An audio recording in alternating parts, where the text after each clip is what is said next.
नमस्कार, स्वागत है आपका हमारे यूट्यूब चैनल एग्ज़ाम फैमिली में। आज हम लोग क्लास ट्वेल्थ का चैप्टर नंबर 4 का जितने भी VVI ऑब्जेक्टिव हैं उसको हम सभी मिल कर के देखेंगे। ये आपका आज जो चैप्टर 4 है जो कि पोएट्री सेक्शन का है, इंग्लिश पोएट्री सेक्शन का है, 100 मार्क्स का। तो चलिए शुरुआत करते हैं चैप्टर 4 का, जिसका नाम है ऑड टू एटम। अगर आप इसके कवि का नाम जानते हैं तो तुरंत आप कमेंट में इसके कवि के नाम को कमेंट करें। चलिए शुरुआत करते हैं। पहला ऑब्जेक्टिव, सबसे पहला ऑब्जेक्टिव है dash died of the tuberculosis at the age of 26। कौन 26 यानी 26 में 26 साल की उम्र में इनकी मृत्यु हुई थी। तो आपको बताना है ये जॉन कीट्स थे जिनकी मृत्यु ट्यूबरकुलोसिस यानी टीबी बोल सकते हैं इसको शॉर्टकट में, टीबी की वजह से मात्र और 26 साल की उम्र में इनकी मृत्यु, इनका देहांत हो गया था। चलिए क्वेश्चन नंबर देखते हैं आज का दूसरा। Who has composed the poem ode to autumn. Ode to autumn किन के द्वारा कंपोज किया गया है, अर्थात इनके पोएट जो है वो कौन है, यानी किन के द्वारा लिखी गई है ये कविता। तो ये आपको पता होगा, जॉन कीट्स इनके राइटर हैं। यहाँ पर शॉर्टकट में किट्स दिया हुआ है तो आप मारेंगे किट्स। चलिए देखते हैं क्वेश्चन नंबर 3। क्वेश्चन नंबर 3 है ode to autumn is written इन।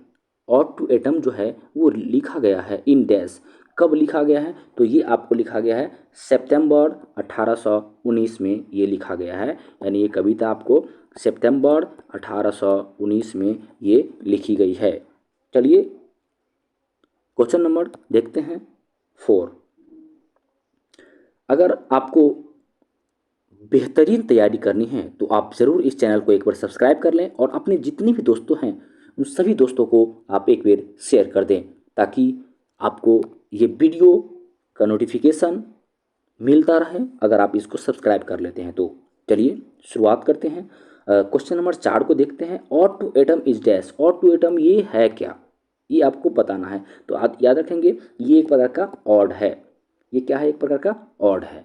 चलिए क्वेश्चन नंबर 5 देखते हैं जो कि आपके स्क्रीन पर ये रहा। इन ऑड टू एटम एक प्रकार का गीत होता है, आपको बता दे odd. Kids deal with dash in details. ये इन डिटेल्स आपको वो सीजन का नाम बताना है जिस सीजन में कवि ने इसको डिटेल्ड किया है, डील किया है। तो वो सीजन जो होगा वो होगा आपका ऑटम सीजन। आप अगर कविता पढ़े होंगे तो आपको ये इसका आंसर ज़रूर पता होगा। आइए क्वेश्चन नंबर देखते हैं 6। Ode to autumn consists. ये कंसिस्ट का मतलब होता है ये बताने का प्रयास कर रहा है कि ये जो कितनी स्टेंजा की कविताएं हैं। तो याद रखेंगे आप लोग कि ये 3 स्टेंजाज है इस कविता में। अगर आप कविता पढ़े होंगे तो आपको आइडिया होगा इसमें 3 स्टेंजाज हैं। आइए क्वेश्चन नंबर 7 देखते हैं। The theme of autumn is dash. आपको बताना है इस कविता का जो थीम है, थीम का मतलब आपको पता होगा, इसको हम लोग हिंदी में विषय कहते हैं। तो इनकी कविता का थीम क्या है, इनकी कविता का थीम है मैच्योरिटी। क्या थीम है, मैच्योरिटी या फुलफिलमेंट बोल सकते हैं आप लोग, पूर्ण रूपेण यानी मैच्योर्ड जिसको बोलते हैं। ये इनकी कविता का विषय है जो कि अभी हम लोग पढ़ रहे हैं। आइए क्वेश्चन नंबर 8, बड़ा आसान क्वेश्चन है। Keats was dash poet. Keats जो है वो कैसे कवि हैं आपको बताना है। क्या रोमांटिक कवि है, क्या विक्टोरियन कवि है, मॉडर्न कवि है, नॉन ऑफ दीज, क्या है ये आपको ये बताना है। तो आपको पता होगा ये जो कवि हैं ये कवि रोमांटिक कवि हैं, तो आप ए ऑप्शन के साथ जाएंगे। चलिए इसी के साथ क्वेश्चन नंबर 8 को ख़त्म करते हुए 9 की ओर बढ़ते हैं। देखो बच्चों, एक 9 नंबर क्वेश्चन बताने से पहले मैं आपको बता दूं कि अगर आप इस वीडियो को बार बार देखेंगे तो आपको जितने भी ऑब्जेक्टिव हैं वो सारे के सारे क्लियर हो जाएंगे। ठीक ना। कभी भी आप कहीं पर भी सफ़र कर रहे हैं, ट्रेन में सफ़र कर रहे हैं, कहीं जा रहे हैं, आपके पास बुक नहीं है, आपके पास फ़ोन है, तो केवल आप इस वीडियो को चला करके एक दो बार इस वीडियो को देख लेंगे तो मुझ पर विश्वास करिए कि आपका ये ऑब्जेक्टिव पूर्ण रूपेण क्लियर हो जाएगा। चलिए question number 9, who called ode to autumn Keats the most satisfying of all odes. कभी कहते हैं कि who called ode to autumn, कौन कहलाते हैं ode to autumn Keats the most satisfying for all odes, कभी किस तरह से वो एक तरह से सेटिस्फाइड हैं, तो ये इसका हो जाएगा अर्थर्स कम्पसन रिकैप। ये आपका डी ऑप्शन के साथ आप जा सकते हैं। चलिए देखते हैं क्वेश्चन नंबर 10। आइए, बहुत छोटा सा चैप्टर है, आप ज़्यादा ऑब्जेक्टिव में मैंने इसका नहीं लिया हूँ, ठीक ना। देखते हैं question number 10। Each stanzas of ode to autumn, मतलब ओड टू एटम के प्रत्येक स्टेंजा में कंसिस्ट कितने लाइंस हैं, ये आपको बताना है। तो याद रखेंगे कि प्रत्येक जो स्टेंजाज हैं इसमें 11 लाइंस हैं।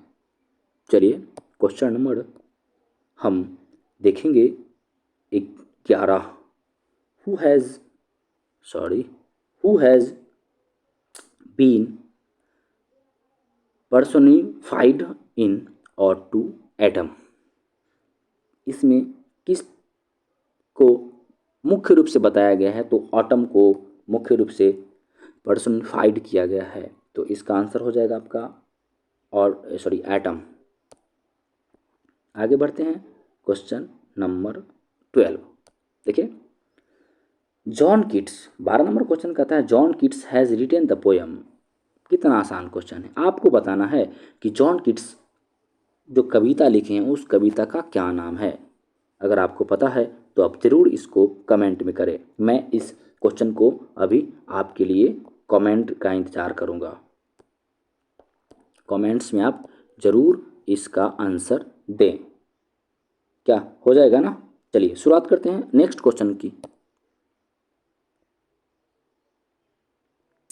आइए क्वेश्चन नंबर 13 देखते हैं। Autumn is a season of मेलोज।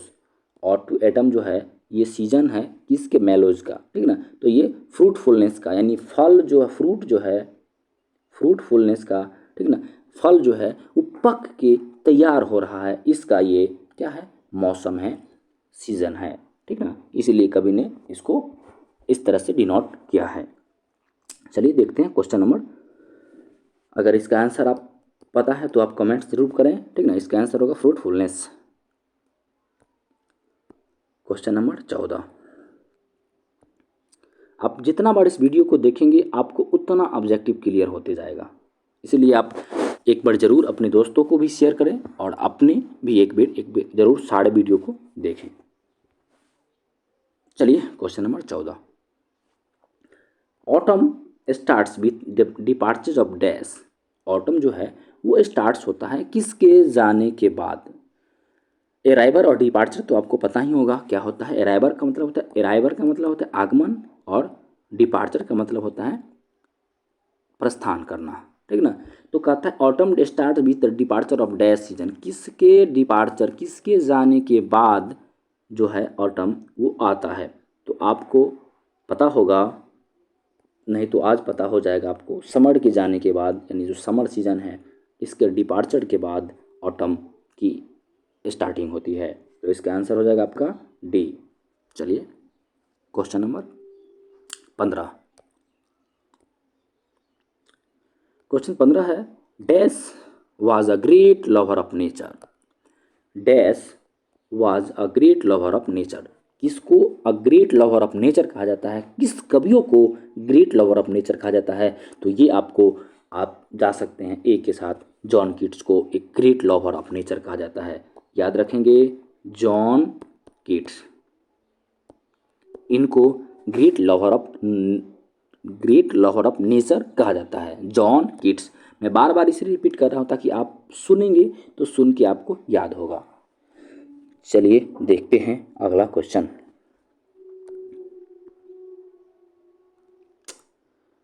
Question आपके 16 नंबर क्वेश्चन यानी 16 आपके स्क्रीन पर है, देख लीजिए।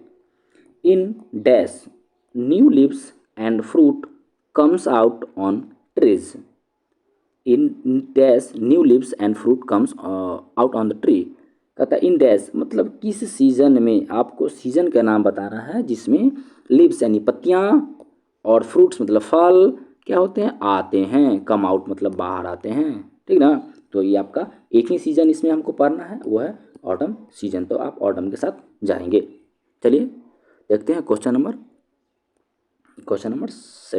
17।